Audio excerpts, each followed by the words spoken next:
యేసు స్వభావమును ధరించిన వారలము, మరణం గెలిచిన క్రీస్తుని ప్రకటించే శిష్యులము.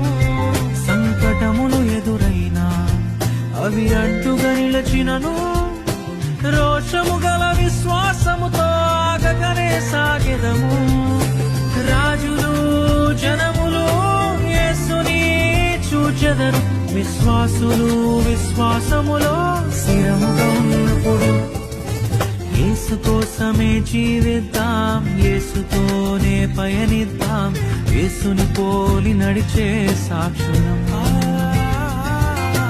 యేసు విలువలు కలిగుందాం, యేసు పిలుపునకు లోబడదాం, లోకములో యేసుని ప్రతినిధులు